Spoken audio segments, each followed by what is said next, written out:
Yay!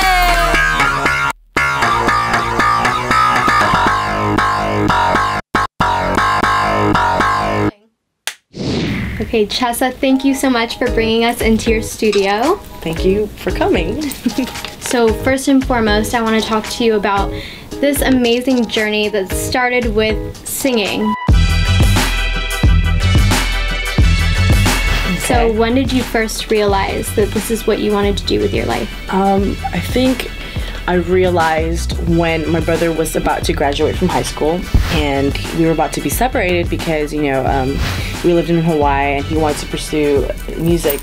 And we always were a duet. We always performed together as a team in Hawaii. And from that point on, we were just like, let's just move to LA together.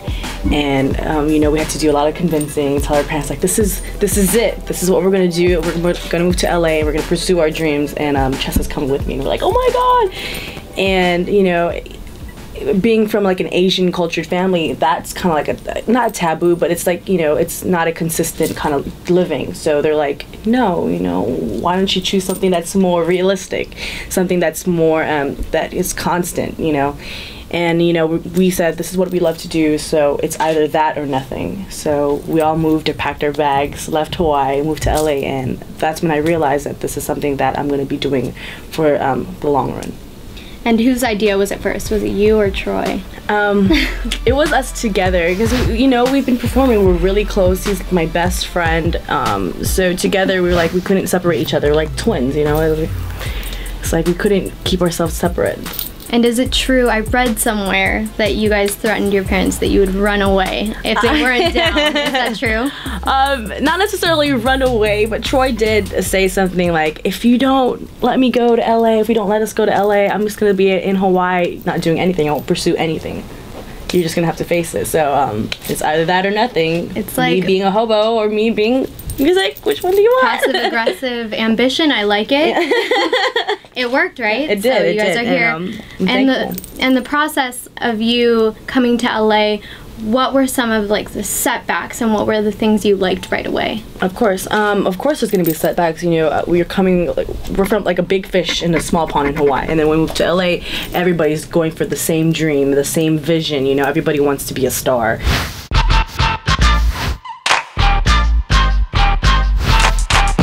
You know, we came to LA not really knowing anybody, so we had to start fresh. We had to network and get to know people who believed in our talent, believed in our dream.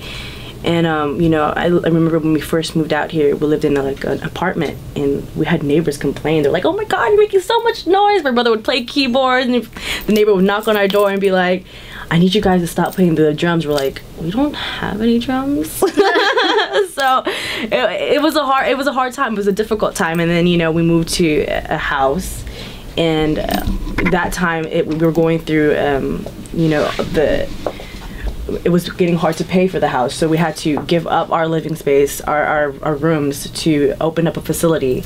Then my mom would help out my dad with the financial struggle that we're going through. So we did that, and you know, we all lived in the garage. We gave up our space and we opened up the facility, and we're still doing it today. So it's a struggle. It's difficult.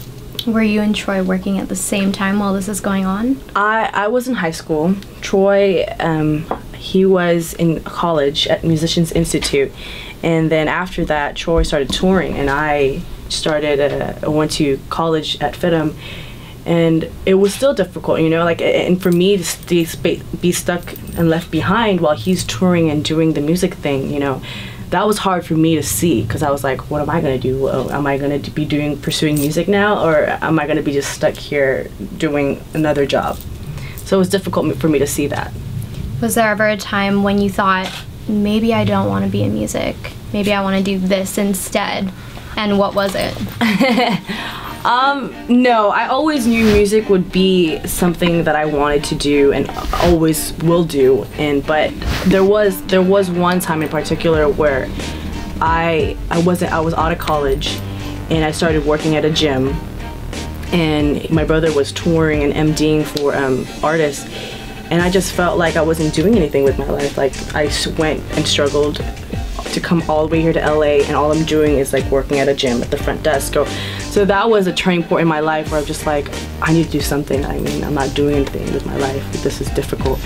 And you know, my family, my brother's like, let's go, let's audition for The Voice, let's do it. And I was like, no, another singing competition, I'm so over that kind of stuff. And he was like, it's just for fun, let's just do it.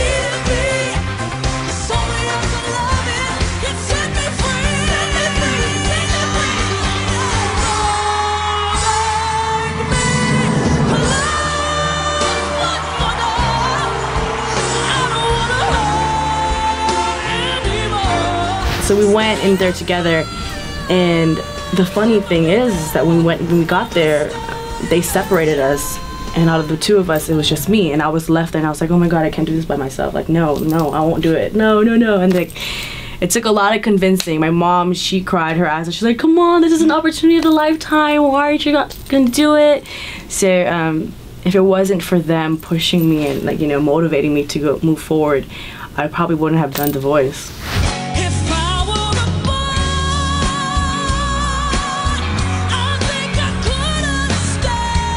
So speaking of The Voice, it's kind of like a groundbreaking concept that they choose their talent based on purely talent. It's not just like the Hollywood package. And how did you feel being a part of that? It was season 2, but it's fairly new. Right. Well, I tried out for season 1.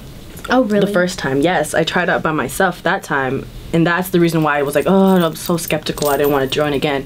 But I loved the concept of it. I think that's one of the reasons why I even audition, is because I love that they don't even base it on your physical attributes or, you know, how you look as a person, but just purely on your voice and how you can, you know, carry your vocal abilities on stage. And I thought that was like a great opportunity for me to go and do that, you know.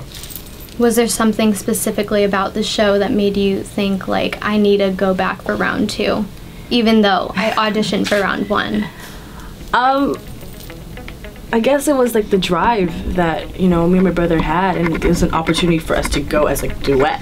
And I, you know, like I said, I wasn't expecting to go by myself or representing the both of us just by myself. So I was hoping that would just be the both of us, but I guess not. Things change when you're doing it. And it worked out. It did. Thankfully, it did. It gave me the opportunity to find who I was and discover myself. You know, I was going through a difficult time where I was like, I don't know what I want to do. I don't know who I am. My brother's always calling the shots. I don't know. I wasn't able to know what I wanted for myself. So with The Voice, it helped me learn about what kind of style I wanted to do, what type of artist that I was. So I'm very grateful that I had the opportunity to do that.